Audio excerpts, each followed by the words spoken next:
Let them think you've lost. Let the scent of your weakness rise in the air like blood in the water. Power is not always gained by display. Sometimes it is sharpened in shadow, fed by silence, concealed behind failure that is only apparent. The enemy who believes you are broken is the most dangerous fool of all. They will approach with arrogance, overreach their hand, and open themselves wide to a blow they never imagined could still come. To rule is not to speak truth, it is to shape perception. And perception, unlike truth, is pliable, fragile, mortal. It bends under pressure, folds under fear, and dances to the rhythm of what it believes is real.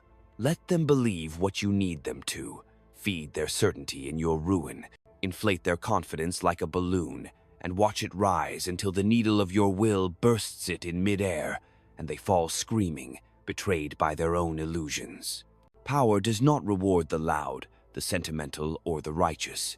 It rewards those who understand the nature of men, that loyalty is temporary, fear is reliable, and ambition sleeps beside betrayal. You do not need to be loved. You do not even need to be understood. You need only to remain intact, unbroken, standing when all others collapse under the weight of their delusions. This world is not governed by ideals. It is governed by hunger.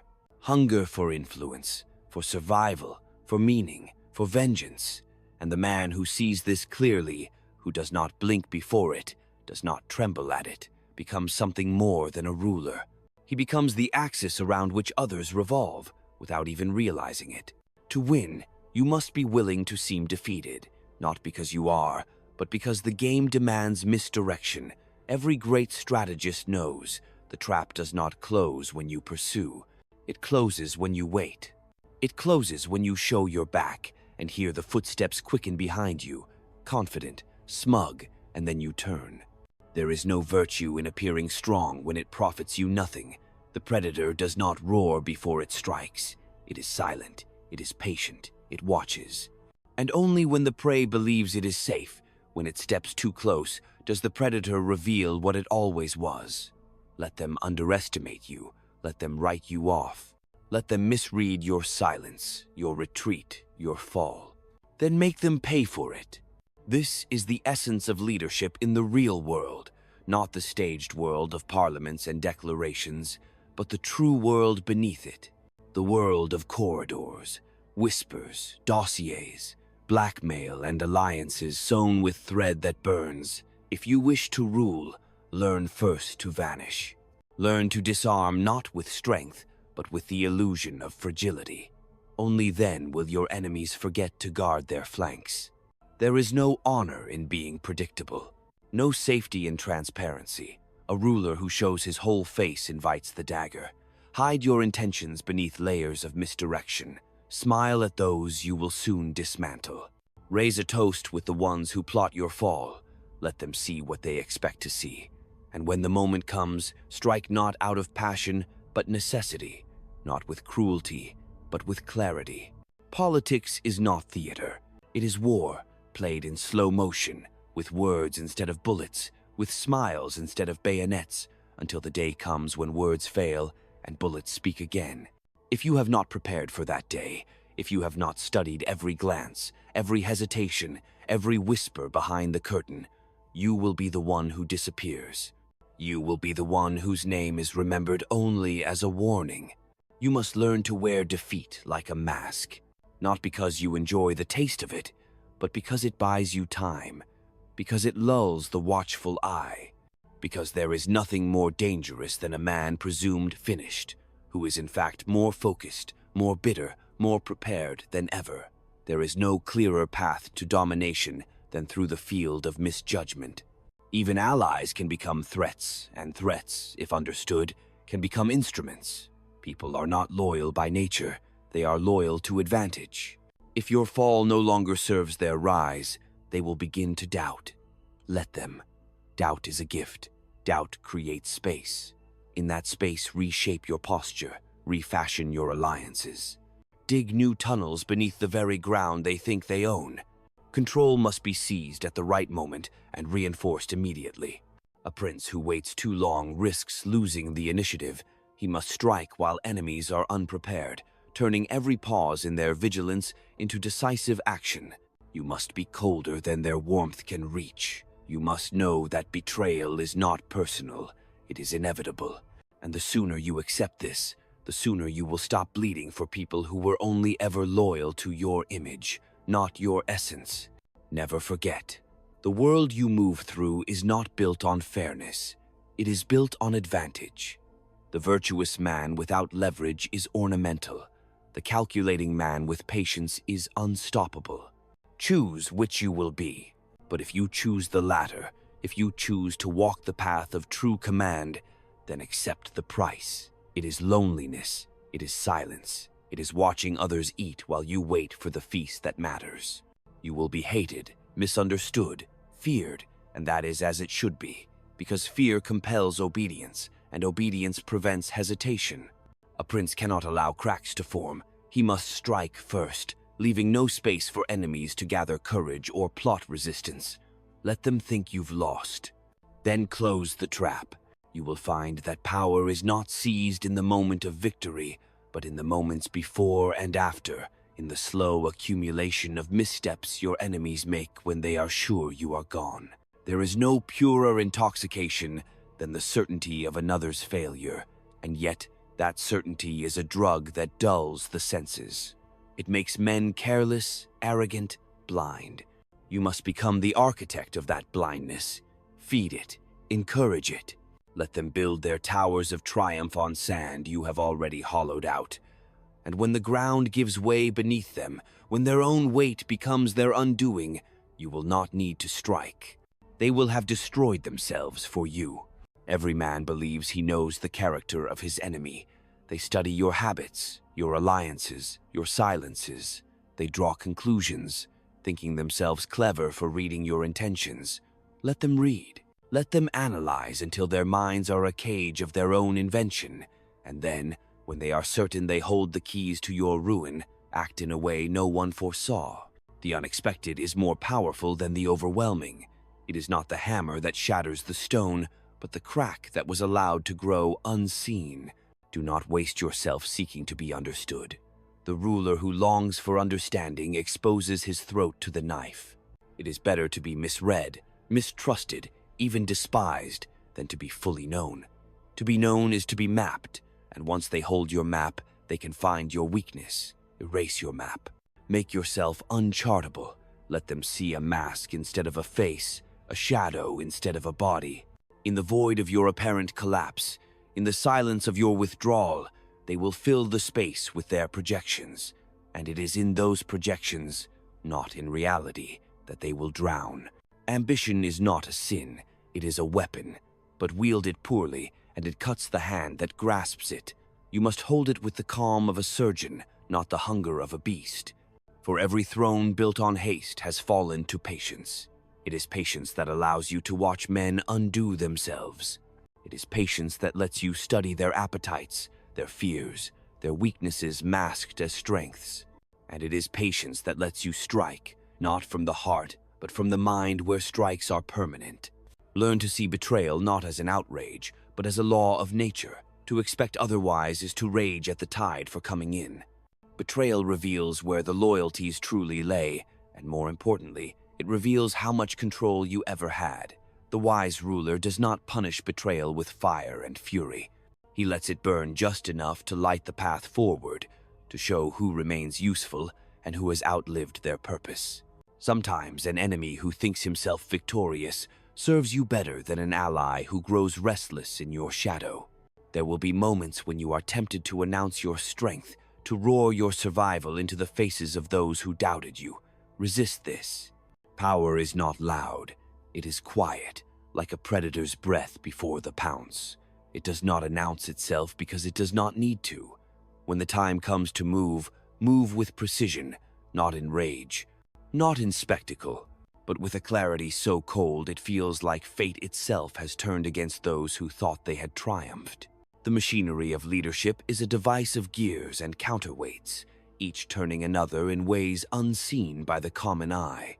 To rule is not to pull every lever at once, but to know which lever, at which moment, requires only the lightest touch. A finger, a glance, a A whisper, these can shift an empire if placed correctly. Learn this art. Study it until your very presence becomes a weight in the room, even in silence. Never mistake mercy for strategy. Mercy is a dangerous luxury. It should only be shown when it strengthens your position and ensures loyalty through self-interest. A prince who spares enemies risks appearing weak and inviting rebellion, but never let your mercy become their confidence. Mercy is not meant to comfort, it is meant to control. And if it fails to do so, withdraw it without hesitation. There is no room in power for sentimentality. Affection is fleeting. Gratitude evaporates. Only necessity endures. You will learn that the mask you wear to rule will, in time, graft itself to your face. You cannot rule and remain untouched. Every decision, every betrayal, every manipulation will carve itself into you until you are no longer certain where the mask ends and you begin. This is the cost of command. To lead is not to preserve your soul, but to offer it to the fire, reshaped in the image of survival. If you are unwilling to pay this price, step aside. Someone else will pay it and take everything from you in the bargain. Let them think you are finished. Let them drink to your ruin, dance on your grave, divide the spoils they believe are theirs. And as they celebrate, as they loosen their vigilance, you will rise from the ashes they mistook for your remains. Rise not with fury, but with method. Rise not with noise, but with inevitability. And when you strike, strike not for victory alone, but for permanence. For power that endures does not merely defeat enemies, it outlives them. Let them think you've lost. That is the beginning of their end. That is the moment the trap begins to close, slow and silent, until the snap is inescapable. And when it closes, it will not matter whether they saw it coming too late or never at all.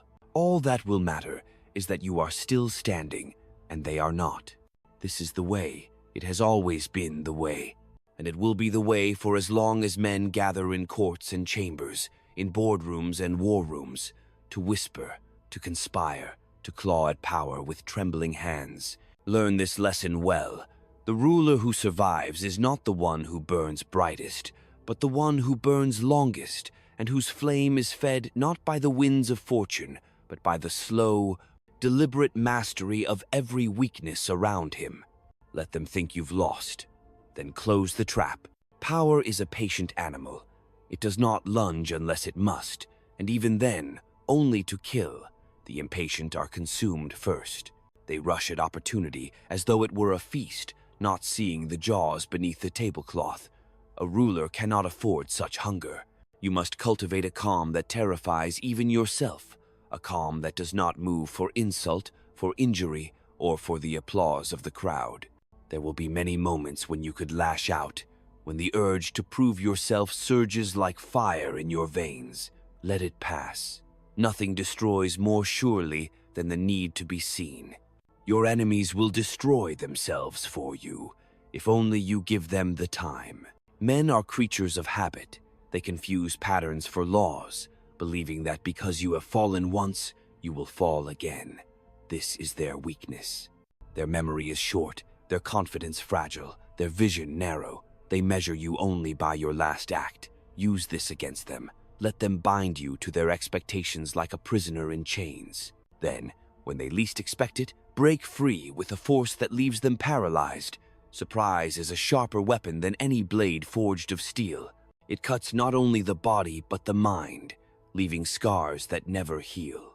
The theater of power is full of actors who mistake their own performances for reality. They smile, they bow, they raise their voices in righteous indignation. But beneath the stage, the true work is done in darkness. There are no spotlights there, no applause, only the sound of gears turning. If you wish to rule, you must descend into that darkness. You must learn the machinery, touch the levers with your own hands, and understand how every movement above is powered by unseen forces below. The crowd sees only the puppet. You must become the puppeteer. Do not waste your breath on promises. Promises are cheap currency in the market of politics. Everyone spends them, few intend to pay. Instead, let your silence speak. Let them wonder what you are thinking, what you are planning, what you will tolerate, and what you will destroy. Ambiguity is an armor no sword can pierce. When they do not know how you will act, they hesitate. And hesitation in this arena is the same as surrender. Beware of those closest to you. The dagger that kills the king is not thrown from a distance. It is pressed gently between his ribs by a trusted hand. Affection makes men careless. Familiarity makes them bold.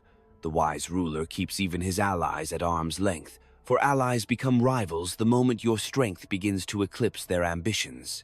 Give them just enough to believe they are part of your design, but never enough to believe they are indispensable.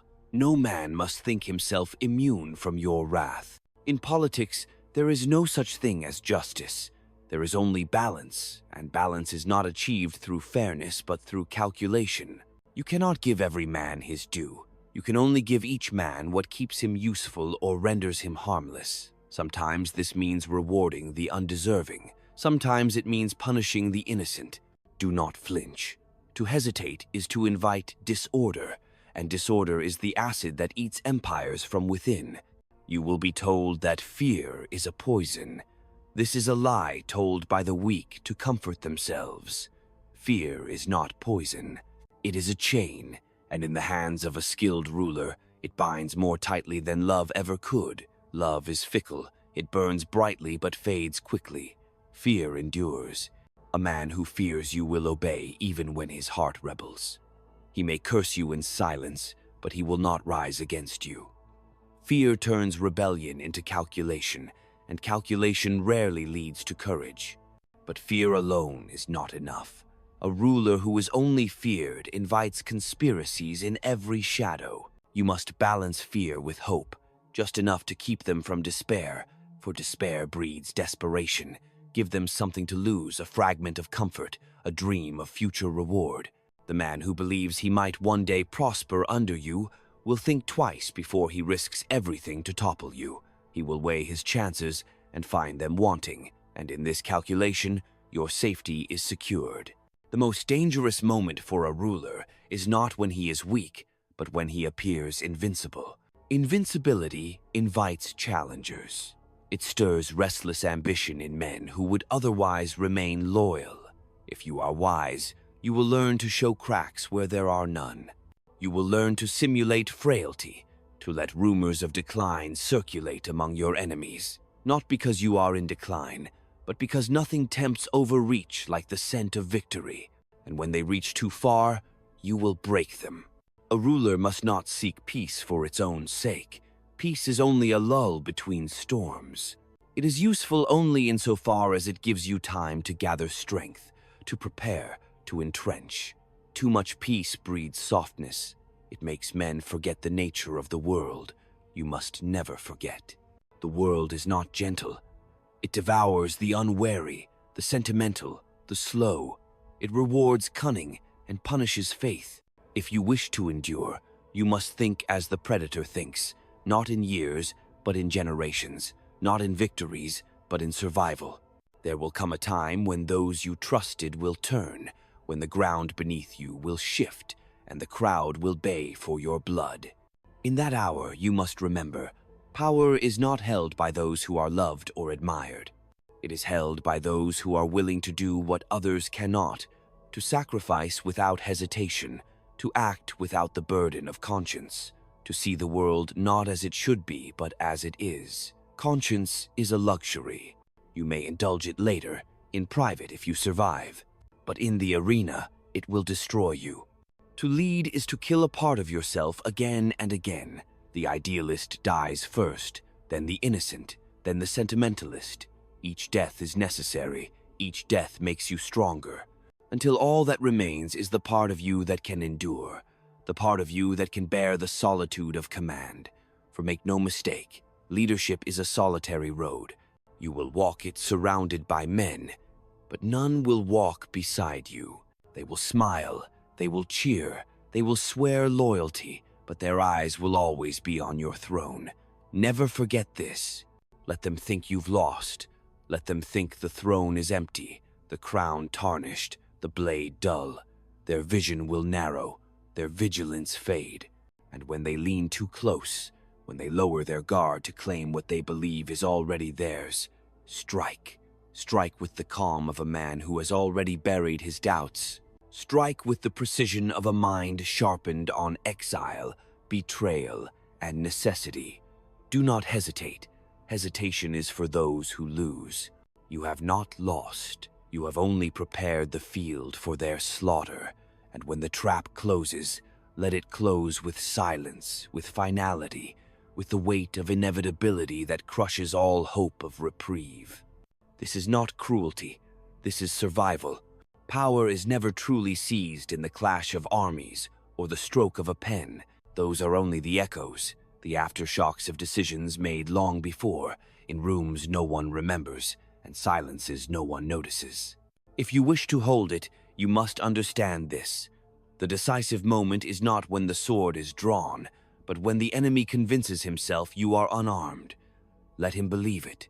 Let him believe you are finished, hollowed out, no longer capable of threat. This belief is a rope he will tie around his own neck while smiling at his imagined triumph. You will only need to pull. In politics, time is your fiercest ally and your deadliest enemy. To move too soon is to reveal yourself. To move too late is to find the field already lost. The art lies in waiting so long they forget you still breathe, yet not so long that your silence becomes death. You must be the shadow they stop looking for just before it strikes. To master this art is to master survival itself. There is no clean path to power. The ladder is greased with blood, betrayal, and compromise. Those who preach purity in leadership are either liars or fools, and both are dangerous. You cannot be pure and effective. You cannot be innocent and enduring. Understand this early, or perish learning it. Too late. To command is to manipulate. To lead is to deceive.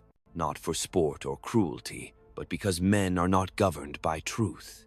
They are governed by belief, by fear, by hope, all of them shifting sands beneath your feet. You must be the architect of those sands, or you will be buried in them. It is a bitter truth. Men do not love their rulers. They love the comfort they believe their rulers provide. When that comfort falters, love curdles into resentment, and resentment into revolt. Fear, on the other hand, does not falter. Fear is constant. It is the anchor in the storm. But even fear must be measured. Too much, and they will rise because they believe they have nothing left to lose. Too little, and they will forget why they obey. Balance it like a blade, sharp enough to cut, never so heavy it breaks your own hand. You will be tempted to confide in others, to seek understanding, to lay down the weight of command and let another carry it, even for a moment. Resist this. The burden is yours alone. To share it is to invite weakness, and weakness invites betrayal. Do not blame those who betray you. Blame yourself for expecting otherwise. Every man acts in his own interest, even those who swear undying loyalty, especially those. The only true loyalty is fear of losing what you give and terror of what you can take away. Control is not force. Force is clumsy, visible, and temporary. True control is invisible. It is the habit of obedience, the silent acceptance of your will as the natural order. To achieve it, you must become more than a man in their eyes. You must become a principle, a necessity, a fact of life. When they think of resisting, they must feel as if they are contemplating rebellion against gravity itself. That is when you will know you have won. But you will not be loved for it. You may not even be admired. You will be cursed, reviled, misrepresented. Let them curse. Let them call you tyrant, manipulator, monster. These are the words of the powerless seeking to console themselves. The opinions of sheep do not concern the wolf. What matters is that you remain, that your hand is still on the lever when theirs have withered away. History remembers only those who endure. Do not imagine you can escape this work unscarred. To hold power is to bleed, not in the body, but in the soul. Every act of ruthlessness, every betrayal you must permit, every lie you must tell, will carve away pieces of what you once were. This is the unspoken cost of rule. Those who refuse to pay it are swept aside by those who will. Ask yourself now if you are willing. If you are not, walk away while you can still recognize your reflection. But if you stay, if you embrace this path, then embrace it fully. No half measures, no illusions of innocence. Study men as they are, not as they pretend to be. Learn their appetites, their fears, their ambitions. See through their words to the naked will beneath. And once you see clearly, act. Act without hesitation, without remorse, without the comforting fiction of moral purity. Power does not wait for your conscience to be at ease. It demands sacrifice now, or consumes you entirely. You will be told to forgive, to trust, to extend a hand to your enemies. Perhaps you will do so, but only as a weapon. Forgiveness can bind more tightly than chains if offered to the right man at the right moment, but it must never be given freely, never from weakness. Mercy shown from weakness is an invitation to strike. Mercy shown from strength is another kind of fear. Wield both carefully. They are tools, not virtues. Remember this always. Appearances are stronger than reality. The crowd does not care if you are just, only if you appear just. Your enemies do not care if you are weak, only if you appear strong. The theater is as important as the battlefield. Master both or be mastered by those who do. Let them think you've lost. Let them parade their triumph, toast their cleverness, imagine you gone from the board. Their confidence is a gift. Accept it. Nurture it. Watch as they lower their guard, expose their flanks, and walk willingly into the killing ground you have prepared. When you strike, there must be no struggle, no contest, no possibility of reversal. The trap must close with finality, one motion, one breath, and then silence. This is how empires are built, not in the light, but in the darkness, not in honor, but in necessity, not by those who wish to be loved, but by those who refuse to be destroyed. In the end, there is no applause, no chorus to sing your name, no monument that does not one day crumble into dust. You will have ruled, you will have commanded, you will have outlasted every rival and silenced every whisper, and still the silence will remain, because power is not a prize you hold in your hands.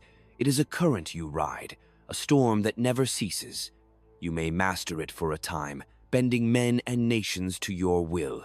You may endure longer than any thought possible, but you are still only a man, and men are temporary. The current will outlive you, the storm will claim another. Do not grieve this. It is the nature of all things. You were never meant to be eternal, only to endure long enough to carve your shape into the world, to leave behind a pattern others will fear to challenge, to exist so fully, so absolutely, that even in your absence, the shadow of your presence will linger. That is your true victory, not in being loved, not in being mourned, but in being remembered, not for what you gave, but for what you took, what you built, what you survived. So let them curse your name when they speak of you in hushed tones. Let them call you tyrant, manipulator, monster. These are the words of those who could not destroy you, and they are the only epitaph a ruler ever needs. You have walked the solitary road. You have worn the mask so long it has become your face. You have done what had to be done, not for glory, not for virtue, but because no one else could. This is the truth of power. It does not forgive hesitation. It does not reward innocence. It asks everything, takes everything, and gives nothing back except survival. But you survived, and in that, you have won. Let them think you've lost. You know the truth. You never did.